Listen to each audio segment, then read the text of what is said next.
Welcome to National Pension Partners, where retirement planning meets peace of mind. Today, we're diving into the 412(e)(3 plan, also known as a fully insured pension plan. This isn't just any retirement plan. It's the gold standard for stability and guaranteed benefits. How does it work? Simple. It's funded exclusively by life insurance and annuity contracts. This means no market risks, no actuarial assumptions, just ironclad guarantees. Think of it like this. You're a small business owner who hates surprises. The 412(e)(3 plan gives you predictable, stable contributions every year. Your future benefits are backed by insurance contracts, so you know exactly what you're getting. No guesswork, no headaches. But there's more. These plans are designed to maximize your contributions and offer significant tax advantages. And with National Pension Partners, you're not just getting a plan, you're getting a team of experts, attorneys, CPAs, actuaries, all dedicated to making your retirement as secure as possible.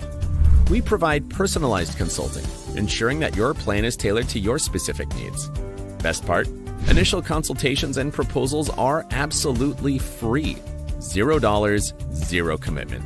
So if you want a retirement plan that's as reliable as your morning coffee, head over to nationalpensions.com. With the 412(e)(3 plan, your future is in safe hands.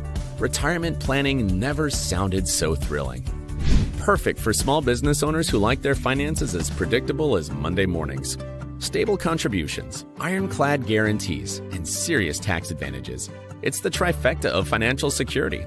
And with National Pension Partners, you get a team of brainiacs, attorneys, CPAs, actuaries, ensuring your retirement is as secure as Fort Knox. Oh, did we mention the free consultations? That's right. You get a personalized expert proposal with $0 down. So, if you want a retirement plan that's as reliable as your morning coffee, head over to nationalpensions.com. Because when it comes to your future, boring is the new exciting. Retirement planning never sounded so thrilling. For more details, check out National Pension Partners at nationalpensions.com. Retirement planning never sounded so thrilling.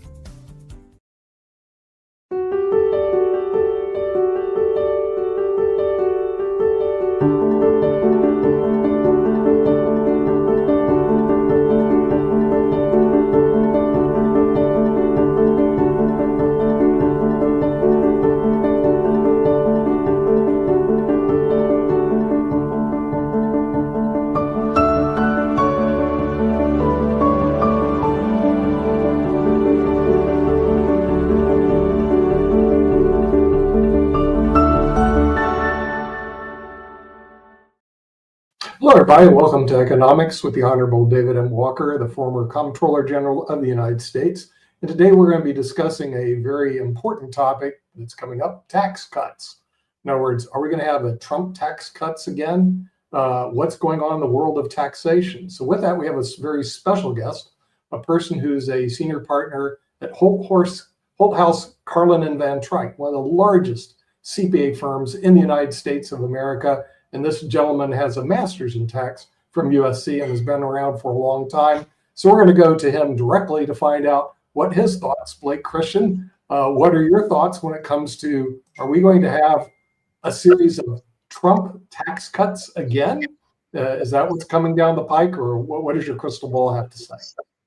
Yeah, I'm going to predict that we're going to have the big, beautiful tax bill that he's been promising. And we did make some progress on that the House passed the Senate version of at least the framework for those tax reductions. We don't have a whole lot of detail yet, but at least we have the general framework in both the House and the Senate. The House passing that last week on the 10th. And so, again, we have, the underpinnings of a bill. Again, the details will fill in as time goes on.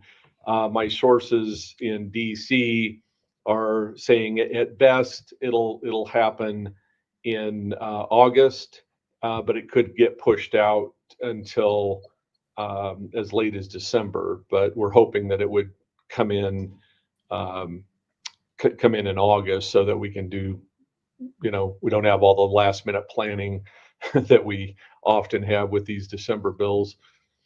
Mm-hmm. Okay, so as you're anticipating, we're actually going to see tax cuts out of this administration. Would that be correct? Yeah, I'll be shocked if we don't. I Right. mean, we control the House and the Senate. We have some outliers on the Republican side, but I think when push comes to shove, we're going to have some big tax cuts.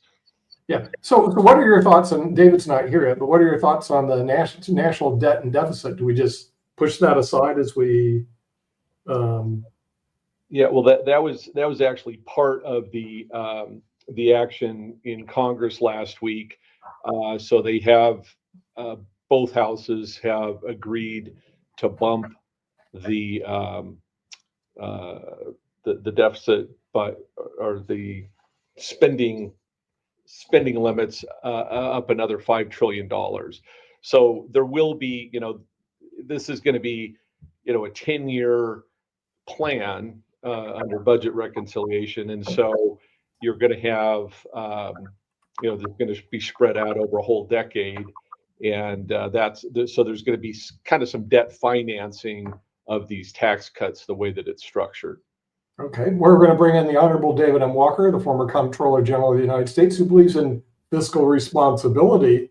And we're here with Blake Christian, who believes there will be a tax cut this year. But David, how is this fiscally responsible? What are your thoughts on this? It's not. The Senate budget framework is irresponsible and unacceptable. The House went along with it in order to get the budget reconciliation process going. The reconciliation process is of critical importance because you can't filibuster budget reconciliation as long as items relate to fiscal issues. Hopefully they'll be able to work out a better version in conference. Simple fact of the matter is both bills, both the House bill and the Senate bill, make debt to GDP worse, not better, because they both assume that all of the tax cuts will be extended, and in some cases additional tax cuts will be passed. The House bill provides a lot more minimum spending reduction than the Senate does. The Senate has a $4 billion minimum spending reduction over 10 years. It's absurd on its face.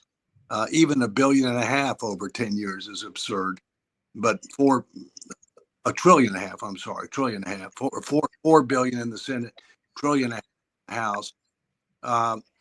We be bending the curve down, not up, regarding GDP. I do think that there will be some extension of the tax cuts this year, not necessarily all of them.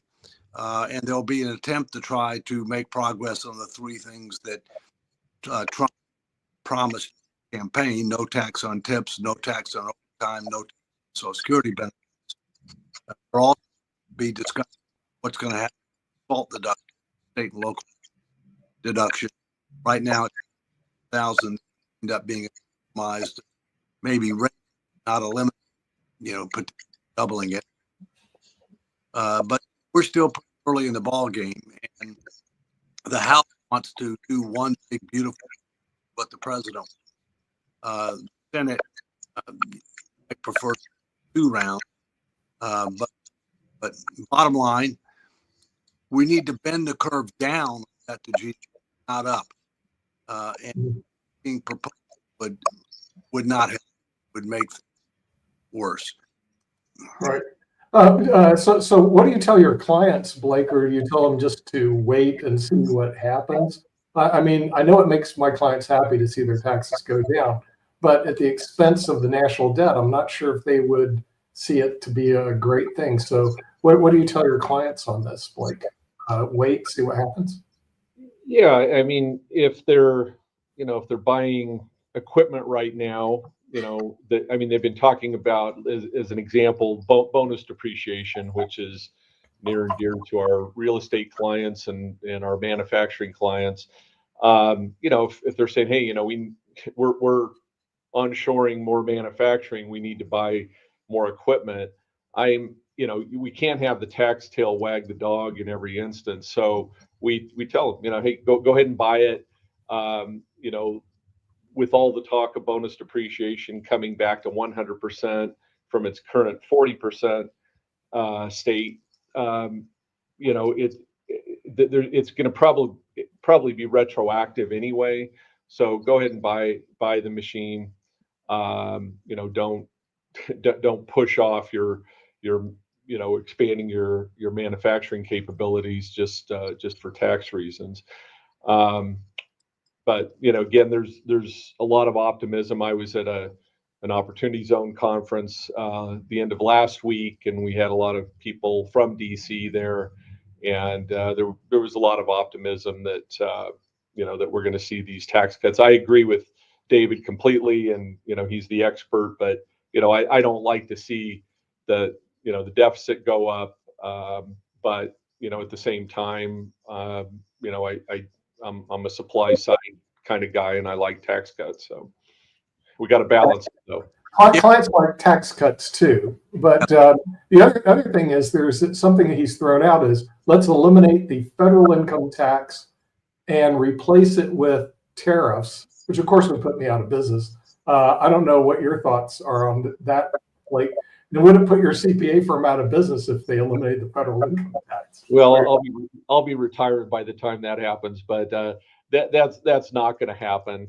When I first came into the business 45 years ago, there was a lot of talk about implementing a flat tax, and when you get into it, it's it all sounds great in theory, but when you start trying to really apply a flat tax or fund everything with tariffs, it's not real practical. Yeah, is that possible, David, that they eliminate my job and Blake is going to be retired and I'll be forced into retirement if they eliminate the federal income tax and replace it with tariffs? What are your thoughts on that? That proposal doesn't pass the base test. Okay, so as they say on Pawn Stars, it's not going to happen, which means I have job security. And everybody here, I want to make sure Blake got in before, because we know that tax time is coming up like tomorrow. And I thought, well, is he really going to show up? Because sometimes you get these emergency phone calls, I got to have something done by the end of the day. But we do have our panel that did show up, and we're going to bring them all in from. Let me. Yeah. Several principles. Not all tax cuts stimulate the economy, and very, very few tax cuts pay for themselves. Mm-hmm. That I mean, you get more revenue after the tax cut than otherwise would have occurred had you not had the tax cut. Many people try to make that argument by saying, oh, well, the amount of nominal dollars that we have is more than we collect. That doesn't pay for it. There's something called inflation. There's something bracket. The other thing a lot of people don't understand is the wealthy people in this country don't make money based on wages. They make it based on investment. And the tax for investments is much lower than it is for ordinary income. In addition to that, you don't pay social insurance taxes on investment income. And so, look, we need comprehensive tax reform that ends up having more people paying something, the wealthy paying more, and generating adequate revenue so that we can end up, getting debt to GDP curve bending down rather than up. The problem is a lot more of a spending problem than it is a revenue problem, but we're going to have more revenues as a percentage of GDP in order to be able to bend the curve down. We need much more reductions in increases. Math just doesn't work. And while funding the federal government with tariffs, which is what we did in part of the late 1800s, might be something people talk about. It's not credible. While flat tax is something that's been talked about before, but the numbers didn't work. You got to keep in mind the real word fiscal policy, math. But intellectually, a progressive consumption tax is vastly preferable to what we have. But I think it's a bridge too far to go from where we are now to that. And we need to talk also about what's going on in the tariff world. And Yeah, we're going to bring on our panel. We got Rick Rosner coming in from the Los Angeles area. I don't know if you have anything to say about the tax cuts, Rick, at this point in time. Well, I have to agree with everybody that the very rich don't need to add another 7 trillion to the national debt with a further tax cut. Yeah, we have Shaquille Latmer from Australia. He may have something to say on the tariffs, and I'm sure that also Sasha Starr will have something to say on the tariffs. I don't know how they're affecting Australia and Canada. The Canadians aren't talking to us anymore, but I got Sasha to show up anyway. Australians, you never know about those people. You know, they're down under, and who knows what they do. I don't think we see too many of them. So, how did the tariffs affect you down under, Shaquille? Well, as I was saying on the other show, I think Australia's pretty lucky. We're pretty insulated from the rest of the world in so many different ways. And at the moment, the escalating trade war between the United States and China ends up being a positive for Australia, because although some of the products that we are selling to the United States get tariffed, we're actually seeing a fairly significant uptick in the demand for Australian resources from China, where they've diverted their buying to us, and by extension, that'll have a positive effect on New Zealand. In relation to the tax cuts, look, I'm always going to suggest to any country that indirect taxation is a much better way of doing things. I think that whilst I love them, I have to obviously pay heed to what David M. Walker has said about this issue for many years now, that tax cuts rarely actually pay for themselves, which is what people like me always try and say. We always try and say that they do pay for themselves. David M. Walker is correct that it's obvious. It's not obvious that they do.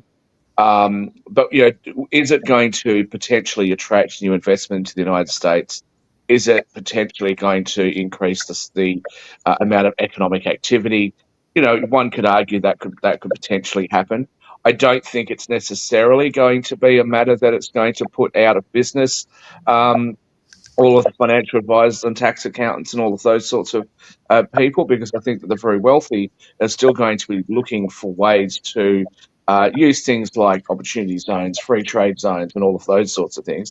And very often that's not because they're trying to reduce their income tax, because as has been rightly pointed out by many other panelists, income taxes have not really paid that much by the very wealthy. They earn their money in a significantly different way. So I think the US tax code needs to be overhauled. It needs to be simplified. Whether or not getting rid of income tax altogether is a good idea or not, well, it'll be something that we'll have to see. I think Blake made the comment before that Republicans have the House, the Senate, and the executive. So I think you'd have to be a pretty brave Republican if you were to oppose a tax cut. And going into those midterms, the Republicans are going to be sitting there saying, look at all those Democrats, they wanted you to pay more taxes, and it's income tax, which affects the everyday American person. So a pretty populist policy, I would suggest. Right.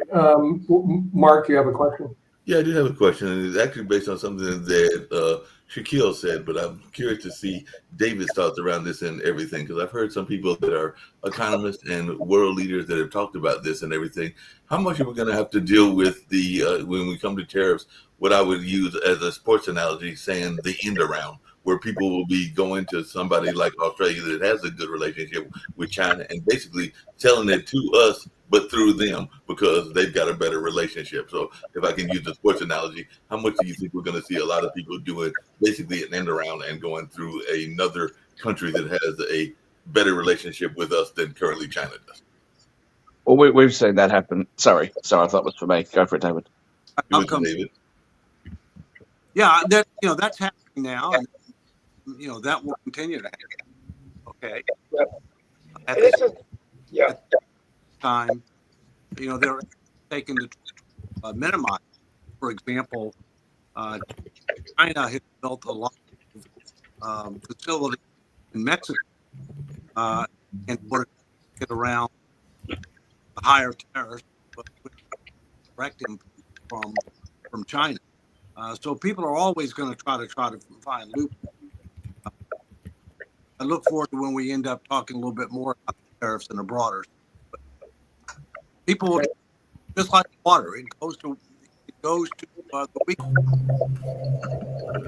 We'll go to Canada and see what our friends, if we still have any friends in Canada left after this. Sasha Starr has to say about these tariffs. What is the Canadian response? Well, you've heard Canadian response. We are not going to be a 51st state of the United States. We will oppose and hit back with our own tariffs on products. We've made a first shipment of Canadian oil to China just recently. We've completed the pipeline to the British Columbia port, and from there we send directly oil to China, and we will continue to explore new ways to send Canadian resources, such as oil, gas, others to not only China or Asian countries, but also the European Union. And right now, we are working on that. So essentially, the position is, accept out the industry, make Canada completely independent from the United States, including actually out the industry as the assembled parts are concerned. It's very difficult to unwind the all car production system, which is Canada, US, Mexico Pact, which was signed by Trump himself in his first cadence, and which he's trying now to unravel, but it's quite complicated. So there are a lot of work has to be done there, and I even don't know which way it will go. Now, considering the tax cuts, what you just discussed, I can't imagine how the country that has to refinance this year alone $7 trillion. And that's why the interest rates are going higher and higher in the short term, simply because the auction for last week, 10 years old bills, was complete fiasco until 3 times in the morning, US had to jack its interest rates. So finally the auction went on. But it's $7 trillion more remains. So the dollar as a result will go lower and lower. It's every day makes it new lows. And of course, the antidote to that is only gold and silver. There is no other remedy for that. And I really don't understand where the tax cuts. Maybe Elon Musk will contribute to that something. That's the only way to do it. Okay. Another question I have, and this goes to Blake. What has the tariffs affected your practice at all, Blake? I know you do CPA work, but has your clients gone crazy about the tariffs? Have you seen that? Just a minute, you're muted. Let me make sure you're unmuted. There we go. Okay. We have a lot of clients that are exporters, and so yeah, they're affected that way. And so we're certainly having a lot of discussions with clients. We also have a lot of real estate developers, so they're concerned about their costs rising as their material costs are imported. So it's a constant topic, and again, this is gonna. The tax cuts that are on the table are going to mellow out, as David said. There will be negotiations. That's built into the legislation that passed last week. So I think you're going to see some moderation in both the tariffs and not all of the tax cuts are going to go through. And there's on both sides of the aisle there's a focus on what our borrowings are, and we need to fix that. So we'll see. Yeah, there's a question that came in from one of our viewers, Blake. For those who are listening, Blake is a tax partner for one of the largest CPA firms in the United States, one of the top 30 CPA firms in the United States. And here's the question for you, Blake. As for the 2025 package, what exactly benefits the hardworking middle class and lower classes? Have you seen anything that helps these people out? Well, a lot of it's focused on business. Again, I mentioned the, bonus depreciation, just a general extension of all the legislation that went through in Trump's, first term, the 2017 Tax Act, extending all of that. And one of the things that was taken away from us that does help kind of the middle and certainly the high net worth clients is that Trump has agreed to push for bringing back the state and local tax deduction that's currently limited to $10,000 on Schedule A. So that that one will help. Again, there are a lot of provisions in there for manufacturings, maybe lowering the C Corp tax rates from 21 down to 15, and those the middle class would see that hopefully in lower costs, because we know that businesses increase their costs when their taxes and tariffs go up. Likewise, and they're a little slower, not surprisingly, that when tax rates go down and their costs go down, that they often will pass those along. But again, it's on a lag basis, and you're not going to see 100% reduction to the extent of their tax reductions. So again, a lot of it is focused on businesses which would result in lower costs, but there are a few provisions in there for the middle class. Again, exempting Social Security, exempt, and I'm not real. I think, again, I'm still for progressive tax rates. I don't think the ultra rich should not pay anything on their Social Security benefits, but a reduction would be nice. And then again, the eliminating taxes on tips.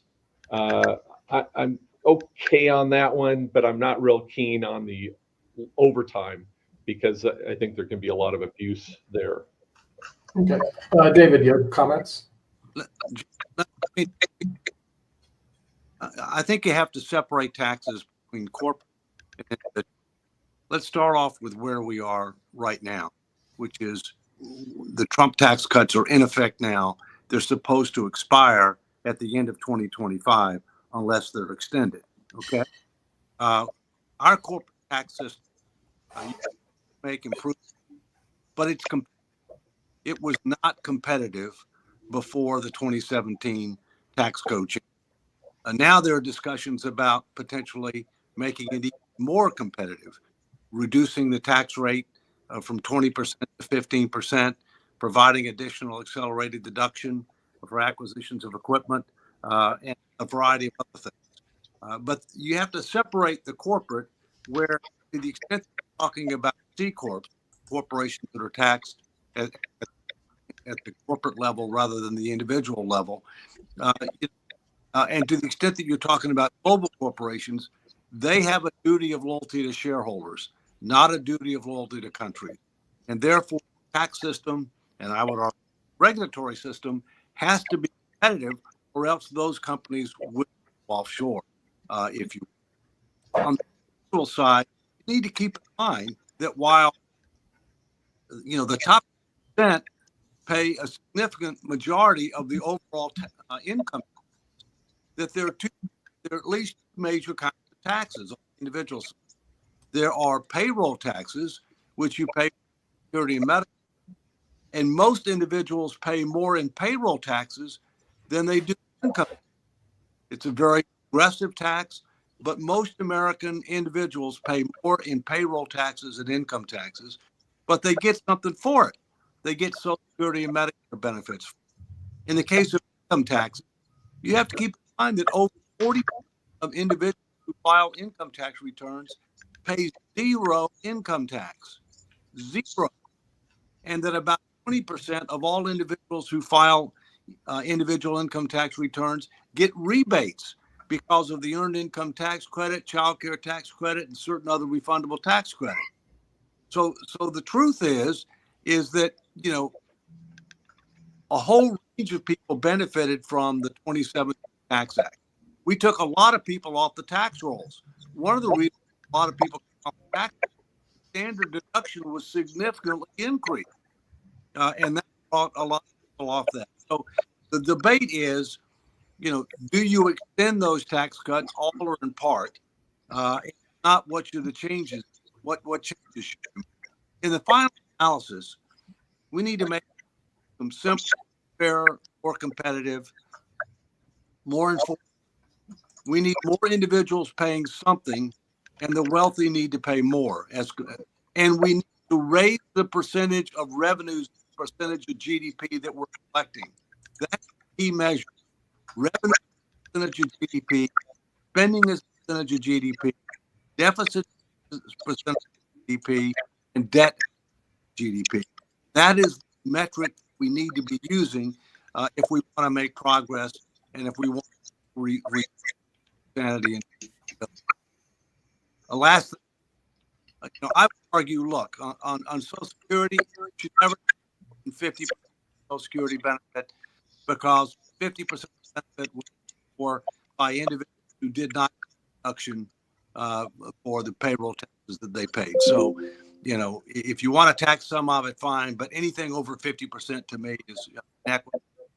Secondly, taxes on tips. If they're not going to tax tips, then every time I end up giving a speech or do something else, don't pay me, just give me a tip.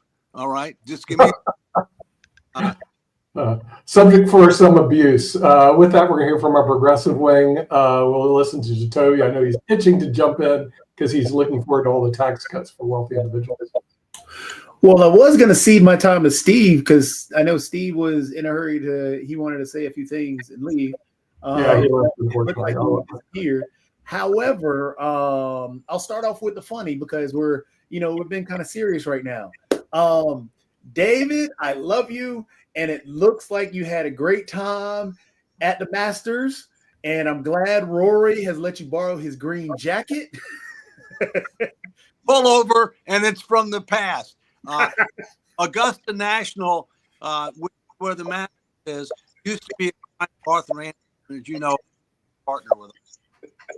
Yep. But it was a good match. I don't know if you got a chance to watch it. I thought he was going to choke it away at the end. Oh, but I'm glad he ended up winning. But to go to the more broad view of tariffs, because I know, David, you were speaking about that earlier. And from the way the application has gone felt a little protectionist, and that protectionist is kind of confusing in the sense that how, for example, with the tariffs that are on China, and then he throws them on, then decides now I'm going to pull tariffs away from cell phones and other items that my donors, for example, the iPhone industry, I can't remember his name right now, with iPhone, he pulled those tariffs and stuff like that because that was going to hit them pretty hard.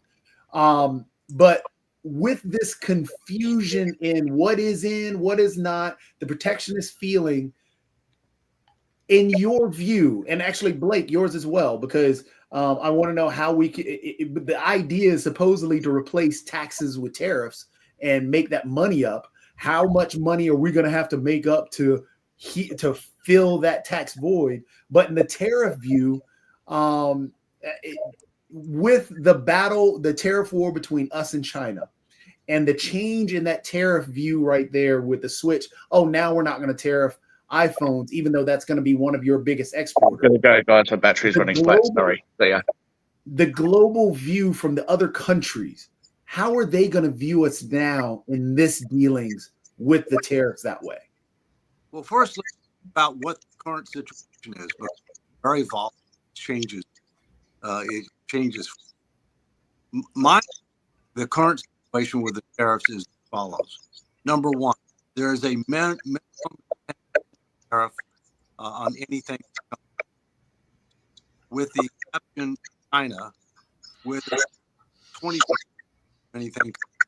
But certain subject to tariffs over 100% China, although the president just exempted certain electronics from them, if you will. There's a 90-day delay on additional tariffs being imposed on other countries, because there's roughly 75 plus countries who want to negotiate something.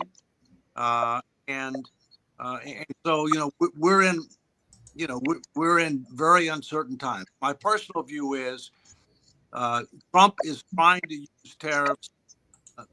He says to raise money, and there will be a money raise, but in the I think trying to do is trying to help with regard to tariffs, so that the kind of reciprocity is real reciprocity.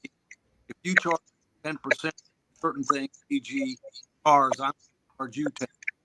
That's what the original proposed. The original proposal was much worse than reciprocity because it included so-called non-tariff trade barriers, and the whole calculation appeared to be based upon the trade deficit. There's lots of reasons for trade deficits other than tariffs. Frankly, sometimes countries make better products than we do. That is my personal opinion. The better car than the Americans do. Same point in time, I don't understand why Europe wants to hire imports of American cars when they're not desirable by Europeans anyway. It doesn't really make any sense to me. So, you're not going to be able to fund the federal government with tariffs. Tariffs, if anything, should be temporary and targeted. They should be used to try to deal with abuses, inequities, not as a way to raise revenue, in my view. And I hope that this thing will end up settling out where the only country that will have a significant tariff issue in the end, but less being talked about now, China, because we want to wean ourselves from China. Although you got to keep another footnote in mind with regard to China. We are unduly dependent on China for rare earth minerals and certain other items that are necessary to manufacture prescription drugs. And we need to have a strategy to try to deal with it. We've allowed ourselves to be in that situation, and you can't flip a switch and get out of that night. And yes, we're unduly reliant on Taiwan for high-end semiconductors, and we're trying to take steps to deal with that. But it's going to take several years before we're able to effectively deal with it. So we need to be realistic about the time that's needed for a transition.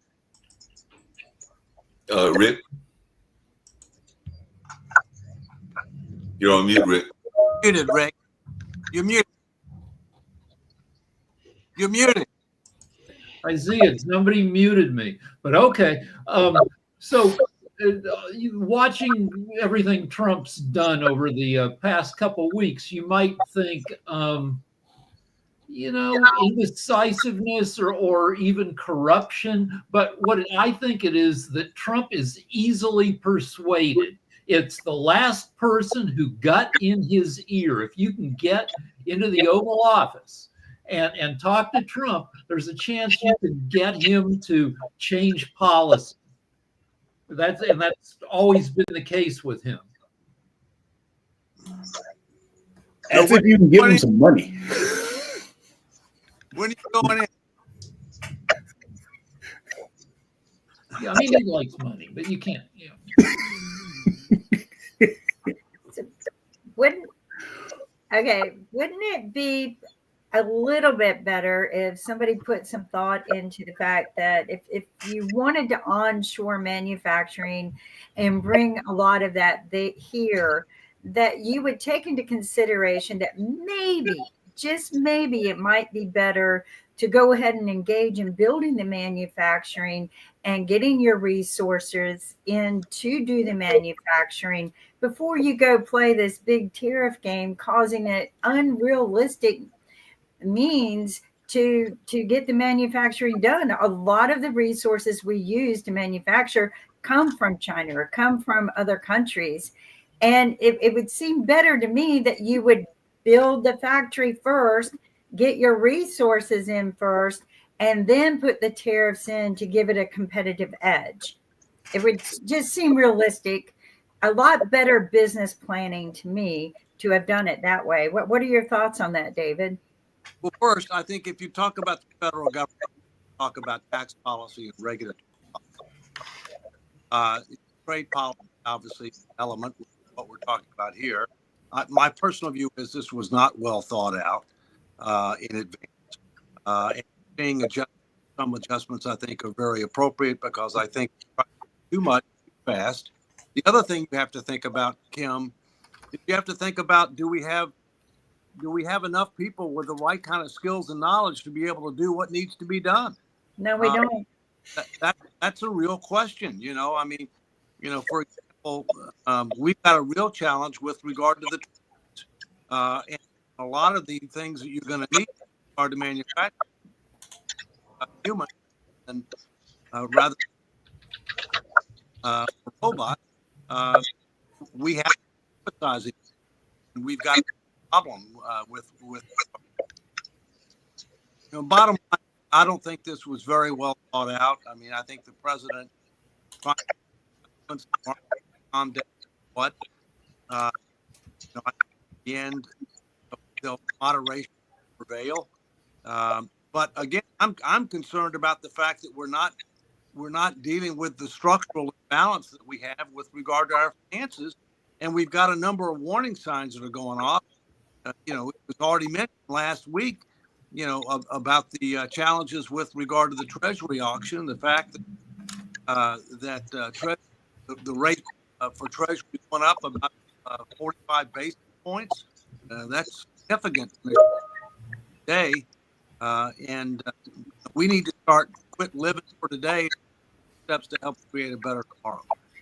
And I agree with you, but right now people are struggling today. They've been struggling since COVID, and I know people go, "Oh, get over COVID," but we're still struggling today. So I think there needs to be a conscious thought on and planning on how do you kind of manage a few things today as you prepare for tomorrow. And Ford, they did close up their facility in China about 4 years ago, committed to have it manufacturing ready here in the United States. In 5 years, they've had to ask for an extension because they're not ready. Most of the problems have been, getting the resources in. And like you said, the people trained, they thought that this would provide a lot of jobs. But now the problem's going to boil down to who's going to buy their products. But if they're not getting the resources they need to manufacture without a lot of tariff on it, they're going to run into some problems in the competitive edge area. So I just don't think anyone is really putting into consideration. I think they're just swinging an axe. And, that's the other thing is manufacturing crashed and burned here in the United States. We need to ask, what caused that? Because a lot of people invested a lot of money in their own personal training. Just like you said, you got to be trained to go work for these manufacturing facilities and do the research and analysis and the testing. And then, a bunch of people like Musk and Doggy came in and said, you know what? Bean Counting here says this isn't profitable. We're going to cut all of this and outsource it to another country. So you got to take a look at why did they close down and how do you prevent that? And I don't think anyone is doing that either, David. I would say, Kim, that the unions are primarily responsible for chasing a lot of the manufacturing offshore. And to your point, which is a good one, that hey, should we have front run this and built the manufacturing plants first? But that's a 4 to 6 year.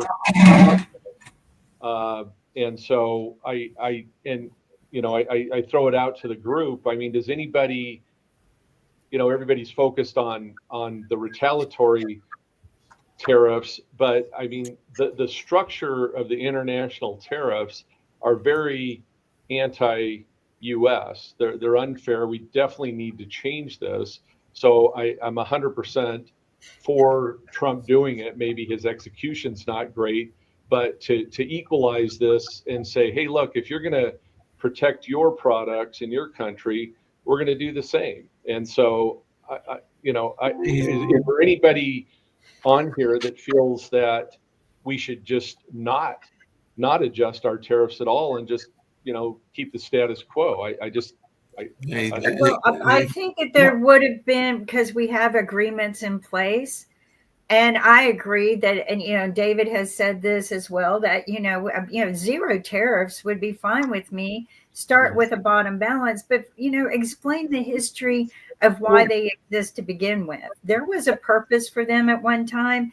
If the purpose no longer exists, then sit down like grown men or adults and renegotiate them, but don't back out of your agreements. But I think that they're being used for retaliation because Canada said no, and because Ukraine is not giving him what he wants. I think that they're being used more for mudslinging and retaliation and strong arming than they are for the intended purpose. But I truly believe if you're trying to do this to make things better for America, you would have started with, and yeah, it's going to take a long time to get any manufacturing up. I don't know why anyone promised it like it was going to start tomorrow, but mining can start tomorrow, and they have lowered the restrictions on children labor. So, mines can open up. They've already approved to strip the lands, the federal lands of the wood. So, I mean, we can do the mines and prepare the resources until manufacturing's built. Like comment that I back on. I think this administration has some good ideas in certain regards, but on about executing it, a lot to be desired. And I'll give you two prime examples of that. One is what we're talking about right now, which is tariffs. Clearly we want a level playing field. Clearly the concept of reciprocity has great merit as long as it's defined properly and executed. It wasn't properly, hasn't been, but we have time to see how that works out. Second example I would give you is Doge. Do we want to go after fraud, waste, abuse? Absolutely. Does it exist? Absolutely. Will it be eliminated? Absolutely not. But on the other hand, the way they're going about it is not very transparent, not very targeted, and frankly, are only achieving a very small fraction of the savings that they're claiming, when in reality, in order to be able to get big time savings, it's going to take legislation. That's going to take bipartisan support. And if anything, what's happening is it's creating a greater divide with regard to the ability. So I'm for what they're doing, but how they're doing it is really problematic. Really poor. What else has to be done that will require legislation and bipartisan support? All right. Speaking of tariffs, we can hear from our Canadians why they're still around. I think Sasha had a comment about that. Well, I had a comment at the time that something else was discussed, so I don't want to come back to that. I'm just wondering, the tariffs, one day on, another day off, and yet they're on again. It doesn't really matter what will happen in next week, month, or even a year. The whole structure of international trade is being damaged. There is no trust anymore. And concerning China, that was the really ill time for the United States to start this trade war with China, because China was preparing for it for years. It was ready and waiting in ambush for U.S. to start the trade war, and finally U.S. did it. So now China is busy to erect international new trade organizations, even with its arch enemies like Japan and South Korea. They have now a new bloc. So the world right now is being busy to construct new trading blocks. And guess what? In this new blocks, U.S. has no place. As many countries as possible are trying to avoid United States and not to trade with them at all. Even if the tariffs, all of them, will be removed, to renew the international trade as it was before would be extremely difficult, if possible at all. So US is damaging itself with trillions of dollars to be refinanced. The dollar is going down. Guys, what are you doing to yourself? Come on. I did notice the dollar going down, and we're going to send Rick Rosner to the top from the High IQ Society to see if he's got any smart ideas as opposed to no ideas. No, I've just been buying stuff on eBay now before the dollar falls any further. Actually, I went out and bought a bunch of Apple products here in Spain because I'm afraid that the tariffs are going to, they say, triple the iPhone. So I have a new iPhone. I got a new tablet. The iPhones here in Europe are going to be $3,500 a pop. They're going to tariffs. Hey, Nick and David, I got a quick question for you. It's for David as well and everything, because y'all actually caught me in a moment of a snack and all along those lines, because Nick brought me up when I wasn't expecting to be up and all along those lines. But that snack, I was having a Jimmy Carter moment and everything, was some peanuts. And I see that these peanuts are from the USA, Argentina, and Mexico. So I'm wondering, am I going to have to get a 2/3 tariff since it's from two of the countries that are being tariffed and all along those lines? So it looks like it's a mixture with USA, Argentina, and Mexico peanuts that are in this particular bottle and everything. So am I going to have to face 2/3 rise in my price since it's only two of those countries? Well, two of those countries are being tariffed and everything. Well, the answer is a matter of final tariff being also a matter of how much the additional cost will be passed on to the consumer, or how much that will be absorbed by also whether or not there are alternative rates. So, too early. Makes sense. Peanut. By the way, for those people who don't know, the Peanuts, dollar. what did you say, David? Tell which peanut came from where. Yeah, I can't tell. They don't have like a location on them. There's no location on them. Okay, if you're thinking about vacationing in Europe, I can tell you the dollar is now, for every dollar you get 88 cents, which is like a 20-year low. In other words, your dollar isn't going very far in Europe right now. Yeah, just last week you'd get 91 cents. So yeah. And a month ago we got 98. And I know that because we traded a lot of money, US money, into euros about a month ago. And we're very pleased we did that now because the dollar just tanked compared to the euro. And I'm just going, I'm good, but I'm just going like, wow, I'm good for all the money I transferred over. But all the money that's coming over in the future, I'm getting clipped another 10%. Yeah, so, our kid is getting married in England, and I'm glad that we all the money transfers we did to finance that thing were already done done with, because But one more thing: Trump was elected to fight immigration and inflation, and it's a little crazy to me to see how the support for Trump in his war on like international trade, everybody's now, all his supporters are now okay with this battle instead of, he's done well at lowering immigration. I don't believe he's done very much at all to attack inflation, and this is going to make inflation go crazy. Well, Rick, Toby, you have a comment? Inflation on down, in the first 2 months here. We don't know what the inflation number is going to be in March yet. But you're right that there's absolutely no question that depending upon how this tariff situation plays out, it could end up resulting in higher prices, which does not help with regard to the inflation issue. But so far, core inflation actually has come down a little bit since he's been president. But that was before the tariff issue was before us. Yeah, Toby.